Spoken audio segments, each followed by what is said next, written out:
अंकिता और विनय एक ही कॉलेज में पढ़ते थे। दोनों के एक कॉमन फ्रेंड ने उनकी मुलाकात करवाई थी।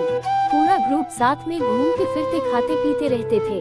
पर अंकिता और विनय की नजदीकियां बढ़ने लगी। देखते ही देखते उनको एक दूसरे से प्यार हो गया। अब वो दोनों अकेले वक्त बिताने लगे। भाग में घूमना, साथ में मूवी देखने जाना, साथ में पढ़ना, वह हर चीज एक साथ ही करते थे। देखते ही देखते कॉलेज खत्म हो गया और उनका मिलना भी कम हो गया। एक बार अंकिता और विनय दोनों एक समुद्र किनारे बैठे थे। अंकिता ने विनय से कहा, अब तो हमारी कॉलेज भी खत्म हो गई है, अब हम एक दूसरे के साथ वक्त कैसे बिताएंगे, और अब जल्द ही मेरे घर वाले मेरी शादी करवा देंगे। विनय ने उसका हाथ पकड़ते हुए कहा कि अंकिता, तुम चिंता मत करो, मैंने एक दो कंपनी में अप्लाई कर दिया है, बस कुछ ही दिनों में मैं अच्छी नौकरी पर लग जाऊंगा, फिर हम अपने अपने घर में बता देंगे। 2 हफ्ते बाद ही विनय को अच्छी कंपनी में नौकरी मिल गई। जैसे कि उन्होंने तय किया था, उन्होंने अपने अपने घर पे बता दिया। विनय की माँ तो मान गई, पर उसके पिताजी नहीं मान रहे थे। और यहाँ अंकिता के घर वालों ने तो साफ साफ इनकार ही कर दिया था। वह दोनों बहुत परेशान होने लगे कि अब क्या होगा, कैसे वह अपने घर वालों को मनाएंगे। बहुत दिन हो गए, दोनों का एक दूसरे से बात करना भी कम हो गया था, क्योंकि अंकिता के घर वालों ने उसका फोन ले लिया था और उसके लिए रिश्ता ढूंढ रहे थे। वह कभी कभी अपनी सहेली के घर जाती, तभी विनय को फोन कर पाती थी और बस हमेशा यही कहती कि विनय, तुम जल्दी ही कुछ करो वरना मेरी शादी हो जाएगी, मैं तुमसे बहुत प्यार करती हूँ, तुम्हारे बिना नहीं रह पाऊंगी। विनय भी उससे हमेशा आश्वासन देता था, पर उससे भी नहीं समझ रहा था कि वह क्या करे, कैसे अपने घर वालों को मनाए। यही सोचते सोचते वक्त बीतते जा रहा था। दोनों बहुत परेशान रहने लगे। विनय घर पे न कुछ खाता था, न ही बात करता था, बस पूरा दिन शांत शांत रहता था। ये देखकर उसकी माँ से रहा नहीं गया और उसने अपने पति को समझाया कि मुझे मेरे बेटी की खुशी से बढ़कर कुछ नहीं है, और अब अगर उसकी शादी होगी तो अंकिता से ही होगी। आप कल ही उसके घर जाके उसके माँ बाप से बात करो। अगले ही दिन विनय के पापा अंकिता के घर गए और अंकिता के माँ बाप से बात की और उन्हें समझाया कि हमारे बच्चों की खुशी में ही हमारी खुशी होगी।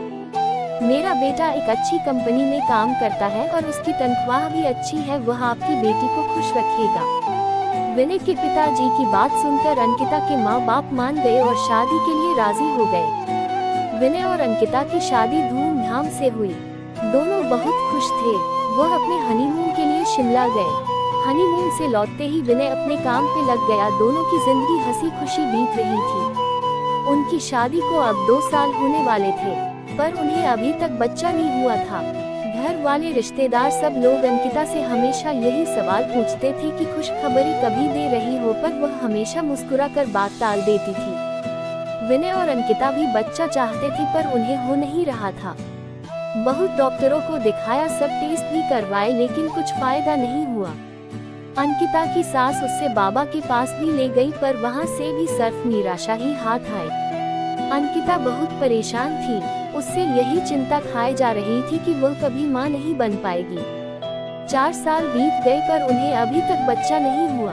एक दिन विनय ऑफिस से लौट तो उसकी माँ उससे चिल्लाने लगी कि तूने अपनी मर्जी से शादी की, अब देख रहा है ना बच्चा भी नहीं हो रहा, अब हमारा वंश आगे कौन बढ़ाएगा। लोगों के ताने सुन सुन कर मेरे कान पक गए हैं, आखिर हमें भी इच्छा होती है कि अपने पोते पोतियों को देखे। ये सब अंकिता सुन रही थी। विनय ने अपनी माँ को समझाया कि जरूरी नहीं कि आपकी बाहों में ही कुछ कमी हो, मुझ में भी तो हो सकती है, आप शांत हो जाइए। जैसे तैसे उसने अपनी माँ को चुप करवाया और अपने रूम में चले गया, जहाँ अंकिता वहाँ बहुत रो रही थी। विनय उसके पास गया और उससे गेल लगा कर कहने लगा, तुम चिंता मत करो, सब ठीक होगा, मैं हूँ ना तुम्हारे साथ में, तुम्हारा साथ कभी नहीं छोड़ूंगा। और माँ की बात का बुरा मत मानो, वो ऐसे ही कहते हैं, गुस्से में जाने दो, खाना लगा दो, हम साथ में खाते हैं। अंकिता थोड़ा शांत हुई और खाना लेकर आई। दोनों ने साथ में खाना खाया और सोने लगे। पूरी रात अंकिता यही सोचती रही कि कैसे औरत हूँ मैं जो अपने पति को बच्चा भी नहीं दे पा रही, अपना वंश को आगे नहीं बढ़ा पा रही, कितनी बदनसीब हूँ मैं। वह पूरी रात नहीं सोए और बस रोए जा रही थी। सुबह हुई, सब अपने अपने काम में लग गए। विनय भी ऑफिस के लिए निकल गया। अंकिता भी अपना काम करने लगी, पर उसके दिमाग में वही रात वाली बात चल रही थी। पूरा दिन यही सोचती रही। रात को जब विनय घर आया तो अंकिता ने उससे खाना दिया और वो दोनों अपने कमरे में सोने की तैयारी कर रहे थे कि तब अचानक अंकिता ने विनय से कहा कि क्यों ना हम एक बच्चा गोद ले लें, अब हमें तो बच्चा नहीं हो रहा, क्यों ना हम किसी बच्चे को गोद ले और उससे माँ बाप का सुख दे और हमें भी बच्चे का सुख मिल जाएगा। विनय ये बात सुनकर बहुत खुश हुआ। वो दोनों दूसरे ही दिन एक दत्तक ग्रहण संस्था गए और वहाँ पूरी बात बताई। दत्तक ग्रहण संस्था वालों ने कहा कि आप एक फॉर्म भर दीजिए, जैसे ही सब जांच पड़ताल हो जाएगी आपको फोन आ जाएगा। उन्होंने फॉर्म भरा और एक आशा के साथ घर लौटे कि शायद अब उनकी परेशानी दूर हो जाएगी। 6 महीने हो गए उनको कॉल नहीं आया। विनय जब भी वहाँ जाता वह लोग उससे एक ही जवाब देते कि कॉल आ जाएगा, पर इंतजार की गालियाँ बढ़ती जा रही थी। अब अंकिता हिम्मत हार चुकी थी, वो पूरी तरह से टूट चुकी थी। विनय भी आखिर कितना उसको समझा पाता, दोनों थक चुके थे। उन्हें अभी कोई उम्मीद ही नहीं रही थी कि वह कभी माँ बाप बन पाएंगे। पर विनय ने अंकिता का साथ और कोशिश करना नहीं छोड़ा। वह हर 2 दिन में संस्था जाता था। इंतजार करते करते 8 महीने हो गए थे और एक दिन अचानक विनय को कॉल आता है कि आप दत्तक ग्रहण संस्था में आ जाए, आपके लिए एक खुश खबर है। उसने तुरंत अंकिता को फोन करके दत्तक ग्रहण संस्था आने के लिए कहा। दोनों वहां पहुंचे तो उन्हें पता चला कि उनको एक बेटी गोद दी जा रही है जो कि सिर्फ 5 महीने की है। विनय और अंकिता की खुशी का ठिकाना नहीं रहा। विनय तो खुशी के मारे वही नाचने लगा। वो दोनों उस बच्ची को लेकर घर आए। विनय की मां ने उनका पूजा की थाली से स्वागत किया। उन्होंने उसका नाम किरण रखा, जैसे वह उनकी जिंदगी में आशा की किरण हो। वो सब बहुत खुश थे, आखिर उन्हें अपनी बेटी जो मिल गई थी और वह अच्छे से खुशहाल जिंदगी जीने लगे।